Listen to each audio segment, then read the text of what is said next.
को अपने बेटे से अलग कर रही है और तू चुपचाप खड़े खड़े देख रहा है, कुछ बोलता क्यों नहीं है? पापा सही कह रही है वो, आप गांव में जाकर रहिए, इसी में हम सबकी भलाई है। अरे वाह, मैंने तुझे इस दिन के लिए पाल पोस कर इतना बड़ा किया था कि बुढ़ापे में तू मुझे बेसहारा कर दे, घर से बाहर निकाल दे। ठीक है, मैं जा रहा हूँ और आज के बाद तेरे घर पे मैं थूकने भी नहीं आऊंगा। बुलाना चाहता भी कौन है? फाइनली घर से मुसीबत गई। जब तुमने मेरे पापा को यहाँ पे इस घर में रहने ही नहीं दिया, उस इंसान को जिस इंसान का पूरा हक बनता है यहाँ पे रहने का, तो तुम्हें लगता है कि मैं तुम्हारे माँ बाप को इस घर में आने दूंगा? जो हुआ सो हुआ, मैं उसके लिए पापा जी से माफी भी मांग लूंगी, लेकिन इन हालातों में मेरे मम्मी पापा को ऐसे अकेले मत छोड़ो। वो बहुत परेशान है, रो रहे हैं वो लोग।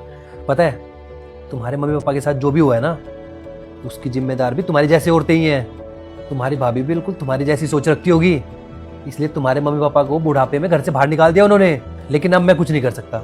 तुम्हारे मम्मी पापा चाहे वृद्धाश्रम में जाएं या सड़क पे रहें, लेकिन मैं इस घर में नहीं रहने दूंगा। देखो धीरज, प्लीज ऐसा मत करो। मेरा भी तो कुछ हक है इस घर में, नहीं है क्या? तुम्हारा हक है, तुम्हारा पूरा हक है इस घर में रहने का, लेकिन तुम्हारे मम्मी पापा का नहीं है। तो इसलिए उनको फोन करके बोल दो कि यहाँ पे ना आए, वरना मैं सोसाइटी से धक्के मार के बाहर निकलवा दूं उनको। ठीक है, फिर मैं तुम्हें डिवोर्स दे दूंगी, क्योंकि मैं ऐसे लड़के के साथ नहीं रहना चाहती जो मेरे घर वालों की कदर ना करे।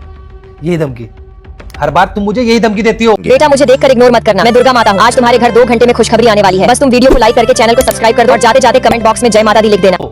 मेरे पापा को घर से बाहर निकालने के टाइम पे भी तुमने यही धमकी दी थी मुझे, लेकिन अब मैं तुम्हारी एक नहीं सुनूंगा।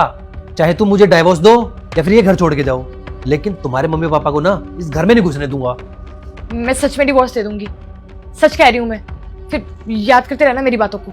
हाँ हाँ दे दो, लेकिन आज तुम्हारे मम्मी पापा जो रोड पे भटक रहे हैं ना, वो सिर्फ तुम्हारी वजह से।